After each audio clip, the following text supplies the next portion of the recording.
Herkese salam. Kanalıma xoş gəlmisiniz və bugün sizə bəzi məsləhətlər və tövsiyələrlə gəlmişəm. Deməli, ilk öncə plan qurmaqdan başlayaq. Deməli, uşaqlar, planla hərəkət etmək deyilən nə nəzərdə tutulur? Plan nədir? Plan budur ki, məsələn, mən özüm belə plan qurmuşam ki, bir cədvəl tutmuşam. Məsələn, bilirəm ki, birinci gün Azərbaycan dili ədəbiyyat oxuyacağam. İkinci gün Azərbaycan dili ingilis dili. Üçüncü gün, nə bilim, riyaziyyat hansısa bir dərs. Bunu yazmışam. Ən zəif olduğunuz dərs hansıdırsa, ən zəif olduğunuz fən oldursa, hansıdırsa, belə deyək ki, hansından ən zəifsizsə, həmin fənni həftədə daha çox salın. Məsələn, mən riyaziyyatdan çox zəifəm. Yəni, həddindən artıq zəifəm riyaziyyatdan və həmən riyaziyyata həftədə artıq 3 gün məşğul olmağa qərar vermişəm. Həmin o 3 gün boyunca, məsələn, mən 5, 6, 7-ci günlər riyaziyyatla məşğul olaram. Həmin günlər boyunca mən heç bir dərslə məşğul olmuram. Sadəcə riyaziyyat, sırf riyaziyyat. Çünki gücləndirmək istədiyim fən budur. Mən bilirəm ki, bundan daha çox zəifəm, bunu gücləndirmək istəyirəm. Və bu o demək deyil ki, gücləndirmək istədiyiniz fənni daha çox oxuyub, artıq, necə deyim, biraz bazavuz olan fənləri daha zəif oxumalısınız. Bu o demək deyil. Əksinə, əgər elə bir şey eləmiş olsanız, artıq o bazavuz olan fənlər də tamamilə yadınızdan çıxmağa başlayacaq. Artıq o diqqətinizi yönəltdiyiniz fən olacaq daha güclü bildiyiniz fən, əvvəllər daha çox bildiyiniz fən olacaq ən zəif bildiyiniz fən. Ona görə də hər birinə yetərli qədər zaman ayırmaq lazımdır. Sadəcə biraz zəif bildiklərinizdə daha çox zaman ayırmaq lazımdır.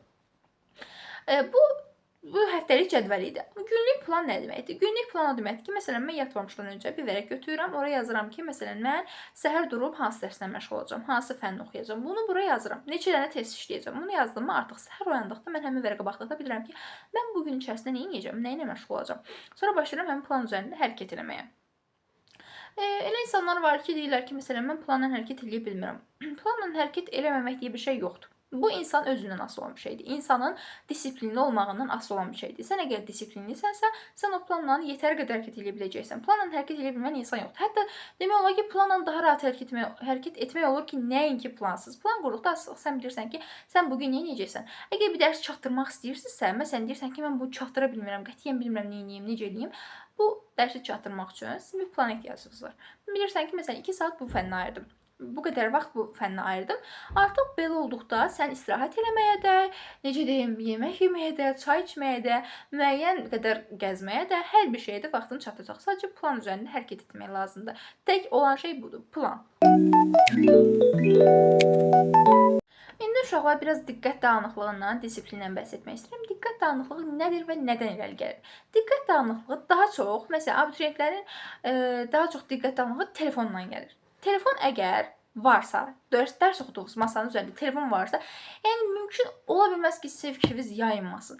Sizin fikriniz yayınacaq. Necə? Məsələn, bir dənə mesaj gəldi, tez çevrilib baxacaqsan, mesaj kimdən gəldi, kimdir bunu yazan, söhbət nədən gedir, artıq mesajın ardı gələcək. Qarşıdakı insan sizdən başlayacaq danışmağa və sizin də artıq fikriniz ona yönələcək. Qalacaq artıq dərs o tərəfdə, bu tərəfdə, yəni dərs ümumiyyətcə deyirsiniz ki, ay hə, 10 dəqiqədən, 5 dəqiqədən oxuyaram da, qoy bir dənə bundan danışıram. Artıq o danışım uzanır və yaxud da hansısa bir reels videosuna baxırsınız Instagramda, TikTokda. Artıq deyirsiniz ki, hə, bu asan bildiyin fəndə, onsuz sonra da yazaram da, qoy bir dənə bu videoya da baxım, qoyana da baxım, artıq 5 dəqiqə var, 10 dəqiqə var, 15 dəqiqə var, bir də baxırsınız ki, 2 saat keçib. O 2 saat keçdikdən sonra artıq o bayaq bəhs etdiyimiz plan ki var, planda ki, məsələn, demişdiniz ki, bu qədər vaxt dərs oxuyacağam, həmin vaxtdan keçir, sən artıq həmən gün üçün həvəsini öldürsən ki, yox, mən qurduğum plan üzərində artıq hərəkət edə bilmərəm, çatdıra bilmərəm. Deməli, planı üzərində hərəkət etməmək bundan irəli gəlirmiş. Niyə plan üzərində hərəkət edilə bilmirəmmiş? Demək, sən demə, bunun tək səbəbi diqqət dağınıqlığı və disiplinsizlikdir.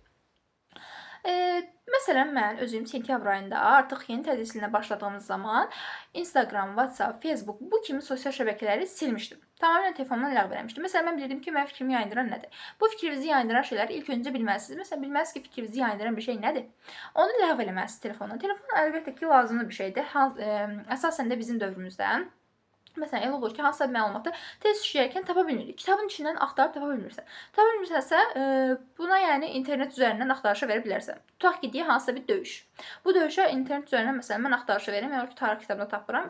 Başlayıram internetdən axtarışa verməyə, tapdım, yazdım. Buna görə demirəm ki, yəni telefonu tamamilə atmalısınız, telefon işlədilməməlidir, belə bir şey də yoxdur. Telefon işlədilməlidir əlbəttə. Ancaq telefonu da yəni dərs oxuduğunuz masadan uzaqlaşdırmalısınız. Əgər uzaqlaşdırmırsınızsa, əlbəttə lazım olursa dəqiqədə bir, yəni gedib uzaqlaşdırdığınız yerdən gətirmək istəmirsinizsə, onda sizə mane olacaq şeyləri telefondan təmizləməlisiniz. Hansı ki, sizə mesaj yazacaq insanlar da bu insanlar artıq səssizə və yaxud da, nə bilim, Ümumiyyətcə telefonunuzun interneti söndürün. Alın təyyarə moduna. Всё. Bundan sonra sizə mesaj gəlməsin. Siz dərs oxuduğunuz müddətdə sizə mesaj gəlməsin. Sonra diqqət dağınıqlığı necə yaranır? Diqqət dağınıqlığı belə yaranır ki, deməli uşaqlar, hansısa məsələn bir dərs oxuyursan, yorulursan dərsdən. Deyirsən, ay da bezdim, artıq bəsdir də, yoruldum. Və həmin bu yoruldum deyim vaxtda əl gedir artıq telefona ki, biraz 5 dəqiqə telefona baxım, ondan sonra yenə davam edirəm. Bu çox yanlış hərəkətdir. Əgər diqqət dağınıqlığı olmasını istəmirsinizsə, həmin o özünüzə verdiyiniz 5 və yaxud da 10 dəqiqəlik tənəffüsdə, o istirahət zamanı telefonu yox, digər dərsə keçid edin. Məsələn, bu dərsdən yoruldum, başqa bir dərsə keçid edə bilərsən. Və yaxud da hansısa bir 10 dənəlik, 15 dənəlik bir sınaq yaza bilərsən. Hansısa bir, məsələn, istədiyin bir mövzunu seçib, ondan sınaq yaza bilərsən. Bundan sonra, bu sınaq bitəndən sonra artıq bayaq yorulduğun dərsi keçid eləyəndə qətiyyən fikir dağınıqlığı yaranmayacaq və fikir dağınıqlığını da bu formada bərpa etmək olar. Yəni ancaq belə bərpa eləyərsiniz. Bu məsələn dediyim tövsiyəni yoxlayın. Mən özümlə belə bir hərəkət edirəm. Yəni bundan artıq mən özüm də fikri çox dağınıq insan idim. Məsələn, biraz oxudummu, tez qaçırdım telefonu, əlimi götürürdüm. Bu fikrinizi yayındıra bilər. Əgər fikir yayınıqlığı istəmirsinizsə, dağınıqlıq istəmirsinizsə, mənim dediyim yöntəmi yoxlaya bilərsiniz. Qaldı belə disiplinli olmaq. Disiplinli olmaq üçün də ilk öncə insan, niyə də deyirəm, plan üzərində hərəkət etməlidir. Plan başlıca bir şeydir. Planı qurdunuz, onun üzərində hərəkət ediniz. Disiplin budur. Disiplin və plan demək olar ki, eyni sözlərdir. Və bunların hamısının disiplindir, fikir dağınıqlığıdır, plandır, hamısının bir-birinə əlaqələndirməsini mən sizə yetər qədər izah elədim, danışdım. Əgər bu dediyim tövsiyələri həyata keçirsəniz, artıq sizin həyatınızda yəni fikir dağınıqlığının yer olmayacaq. Əgər yəni fikir dağınıqlığı istəmirsinizsə, disiplin olmaq istəyirsinizsə, bu verdiyim tövsiyələri yoxlaya bilərsiniz. Belə, bu qədər. Əslində istəyirdim ki, məsələn, bu günlərim hansı fənni necə möhkəmləndirmək olar ondan danışım. Sadəcə videolar arasında əlaqə pozulmasın deyə, videolar arasındakı o əlaqə ki var, onlar yəni necə deyim, dağılmasın deyə mən artıq istədim ki, bu videonu eləyim, bu videonu çəkim, ondan sonra da keçəcəm hansı fənni necə möhkəmləndirmək lazımdır ona. Azərbaycan dili, ingilis dili, riyaziyyat dili, bunları necə möhkəmləndirmək lazımdırsa, həmin o videoların tövsiyələrini keçəcəm. Bugünlük sağ olun, özünüzə yaxşı baxın, özünüzü sevin və həmişə dəyərli qalın. Sağ olun.